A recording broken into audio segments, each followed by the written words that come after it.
So today we're going to tie in yesterday's video on economics, and we're going to tie it into today's video on wealth, the difference between wealth and economics, and we're going to tie it into a food forest. What am I talking about? Stick around. Alright, so here's one of the first swales that I dug, and a swale is just a trench you cut on contour and you put all the dirt on the downhill side, and when it rains it captures and holds the water. So swale's a water holding device. Why am I showing you this? When I'm talking about coronavirus, I want to talk about self-sufficiency today and how easy it is to build wealth. We talked about economics yesterday. We're going to talk about wealth today and why they're different and how it ties into self-sufficiency. So here's one of my elderberry plants. It's sleeping. This thing was massive. I cut probably 10 of the thicker parts of the elderberry off and made cuttings with it. And then I went around my property, and you'll notice there's a couple new friends in here. We've put elderberries in. So this is roughly maybe 4 or 5 inches tall, and it goes down it's about a 2-foot cutting, between 1.5 to 2 feet cuttings. And if you notice, I've put a couple in here, and I've put them all over my property. Now, they may not survive, probably get somewhere between a 20 to 80% survival rate, but it was absolutely zero effort to just go cut. I had to prune anyway to kind of open up the center of those elderberries, and then I just plug everywhere. So we have this maple tree, we have new cuttings put in there, and then this whole area here that I'm designing out, I built a little thing in here, a little walkway. And the reason I did this area here is because I wanted a couple things. I wanted a visual barrier from the road for people who walk by the road, because my dogs go nuts on them, barking and running out everywhere. But then also I did want to give them something to eat. So this whole entire front of my road area is just crammed with food species, and they're all extremely young. So they'll come up, but they're all extremely young. So a lot of these won't take. It'll be fun to watch what takes and what doesn't, but it was zero effort to just go down and plug all of these into the ground.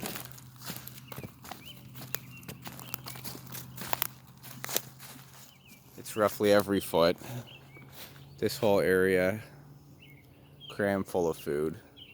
Zero effort. Once you plant a couple plants, you can just take and copy and photocopy new plants from those plants. If I wanted to have a higher chance success rate of these elderberries, I might wrap them in a paper towel, put them in a bag in the fridge, wait till they callus and root a little bit, put them in a bit of water for a couple days, and then physically plant them outside. But I did this with elderberries, I did it with peaches and apples, prunings, I did it with black currants, red currants, did it with kiwi, did it with my grapes. So I don't have time to baby all that stuff while working a full-time job, so I just plug. But what you need to have first is you need to set up garden beds with wood chips. I sheet mulched all these. If I just plug those into the grass, for example, they'd have a very low success rate because it's a bacterial dominated soil. But if I put the wood chips down and I build a fungal component in my soil that the hard wood cuttings like, then when I plug those in, I have a higher success rate, higher chance that these things will actually succeed. So in a couple hours of pruning my fruit trees and being outside and enjoying nature after finish a work shift, you just go plug, plug, plug, plug, plug. And I planted probably somewhere around 200 to 500 different cuttings of various plants all over my property. These plants will come up and feed my family in the next while. A lot of them will die, but a lot of them will live. And they're zero effort. This is the difference between wealth and money. Okay, so I can already hear the keyboards going. Jack Spirko likes to say people go typing on their keyboards. I can already hear it. You guys are saying, I don't have money, I don't have land, I can't build a food forest, I can't do food, I can't get land, all that sort of stuff. So let's talk about that. I want to hit the money aspect first. This whole entire area here is my lower garden, and it produces, these couple beds produce all the food that I need for my family for the year. All the other stuff is just additional food where I have fruit trees and everything. This bed, all these, this cost me exactly $10 because I chose to put a peach tree right in the middle of it. So in terms of money, it doesn't have to cost you much at all. Now, I guess when I plant, say, the garlic or the strawberries in here, I needed to buy a set of strawberries, onion sets. So there might actually be a total of $20 spent, but the thing is from now on, it's free. Everything from now on in this area is free. And then I can prune my peaches, for example, and I can plug all the cuttings in here. I can plug all the cuttings in here and maybe get a bunch of free peach trees. So all of these, and there's more here.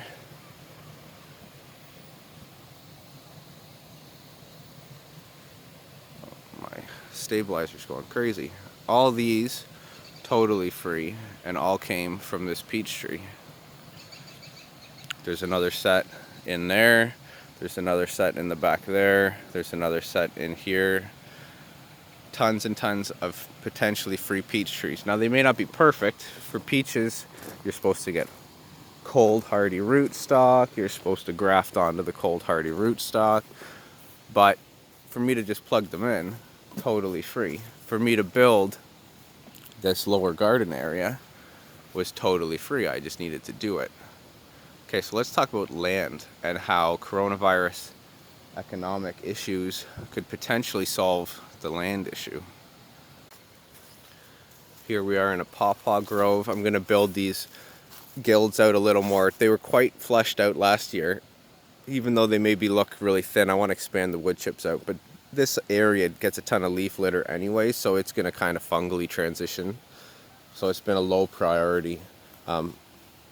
But this is a pawpaw area. There's some herbs in there. There's some strawberries, elderberries, roses. There are some other components in here. There's some service berries and sage. But this pawpaw area cost me about $100 to set up. And it's just because it was very expensive to buy pawpaw trees. And because pawpaws, you need 2 different genetically diverse trees as well. So I had to buy some, and then I found that out, and then I had to go get more. So again, fairly cheap. But if you look at the size of one of those strips, that can fit in any backyard in suburbia. I don't care where you are. You can fit something like that in, unless you are in an apartment that you can't plant anything at all. You have literally zero land. Then sure. But that's more of a where you're choosing to live type of thing. But if you're in suburbia, this can go anywhere. Let's talk about where you're choosing to live, because I know I piss people off by just saying that. Let's talk about that. Alright, yesterday I mentioned that this whole coronavirus thing is basically a giant beta test for a work from home society. And anytime someone says that, you get the same people who seem to be angry about no matter what you say. They'll nitpick it apart, saying maybe, I'm a bartender, I have to physically give someone a drink. I can't work from home. Well, that's great, maybe you can't. Doesn't have to be everybody. Some people do need to be around people, and maybe large sets of people in a city center. I totally will concede that.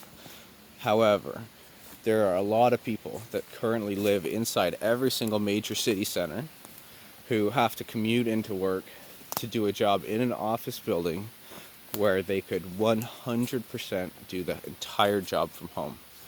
But the management doesn't believe that they'll actually work. So they want to micromanage you, see you. They'll call it they want to support you, right? But really what they want to do is make sure that you're doing the job. And the other aspect to that is some of the maybe very senior management, when they realize that everyone can work and do their job from home, they might be seen as potentially a little bit redundant. They'll still have to make large, high up strategic business decisions, but you may not just need as many of them. So them having to spend part of their day micromanaging their staff gives them maybe a bit of an excuse why they need so many upper management positions. So I think there's a lot of management when you hear you have to come into work no matter what, and everybody knows that you don't. I think a lot of people are saying that because they're maybe a bit afraid that if everyone was allowed to work from home, their job might be questioned a little bit, why they need to exist. Either way, not as many people as live in a city center need to work there. If you took all of that load of people who work in those office buildings out of those office buildings and let them work from home, those people would not choose to pay $1 million for a townhouse in a city to do their job unless they just really love city life. A lot of people would choose to move out further into the suburbs. When that happens, it really will balance and flatten out the discrepancy of where the city centers actually even are. All the suburban areas around will expand and become larger, and the cities will become smaller temporarily until population, fills everything up. But I can guarantee you, I don't care where you live, New York City, I've been to New York, rural New York, and I know that there is a lot of spot in New York that is completely farmland, cheap land, where you could easily get a little bit of land and save money on whatever you're paying in rent in the city. So when we have a work from home economy and we transition to that, there's going to be a big change in how many people live outside cities and what the city housing cost is. A lot more people will get access to cheap land. You don't need to have 10 acres. And I think that's maybe the biggest thing that people don't understand with this whole food and self-reliance, self-sufficiency conversation is you don't need 10 acres.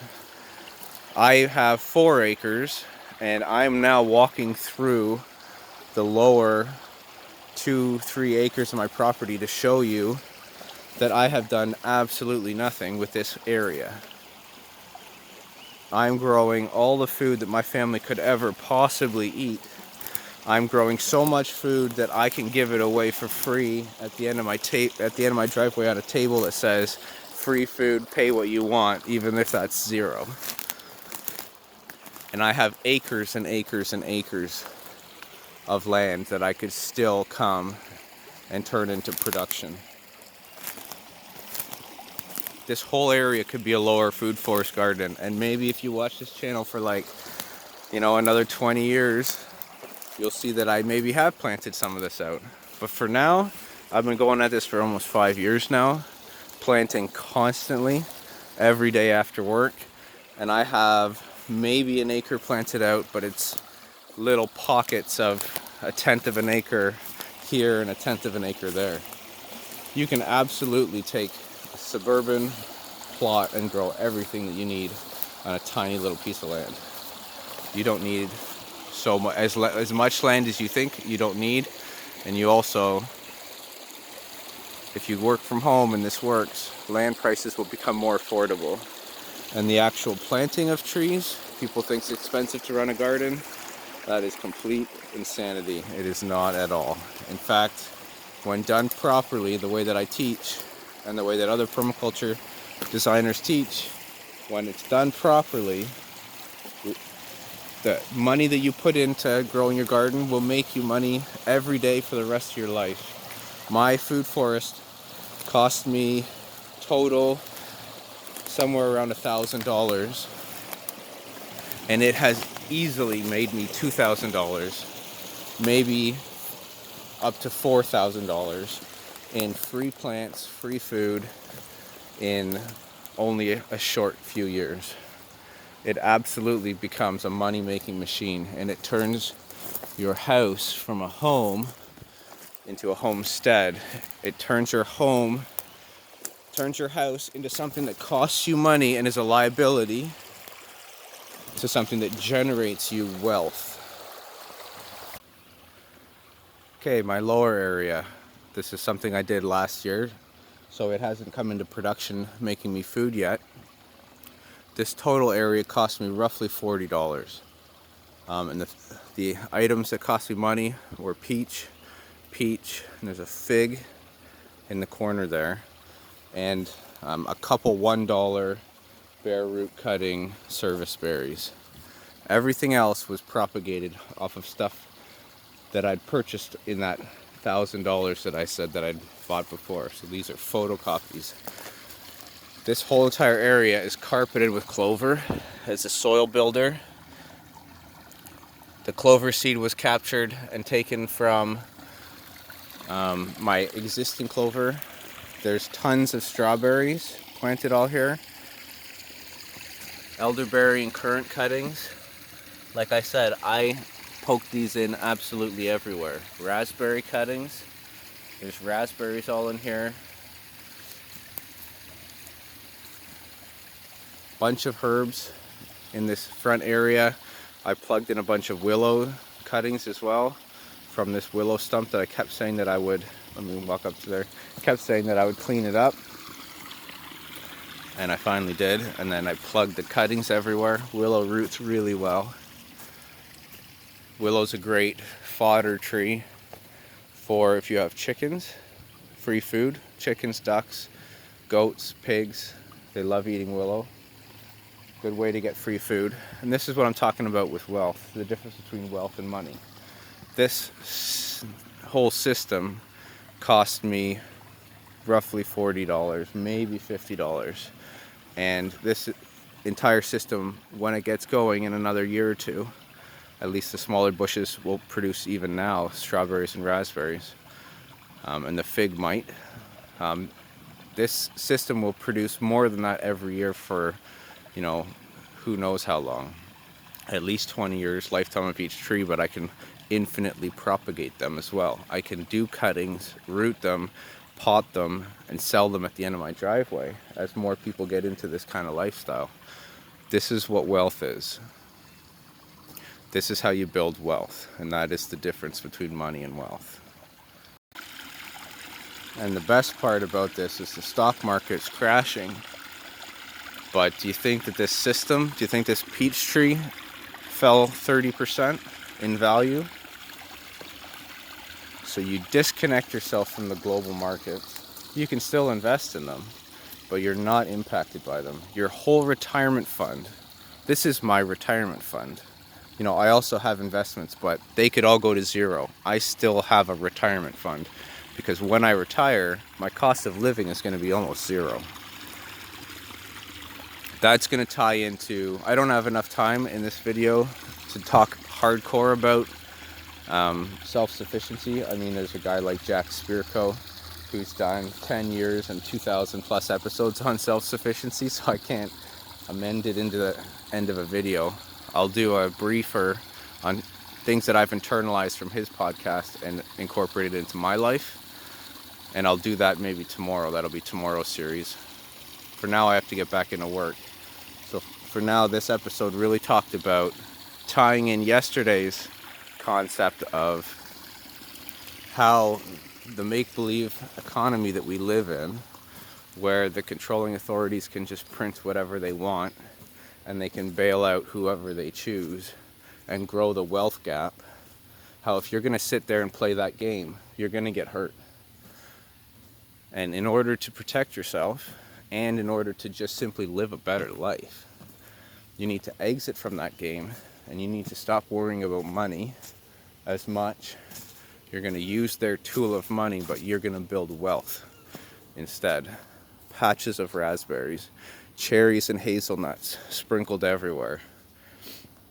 This whole entire bed is going to fill up with Jerusalem artichokes again this year with me doing nothing.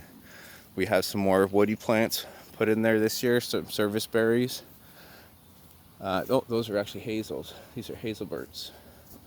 You can see the catkins. So hazelberts to wind pollinate, to help wind pollinate all the various hazels that I planted. Hazels are they're kind of like corn. They want to be planted in blocks because they get wind pollinated. One quick last thing, I totally wanted to talk about this. I'm putting in a swim pond. Well, it's not so much a swim pond as an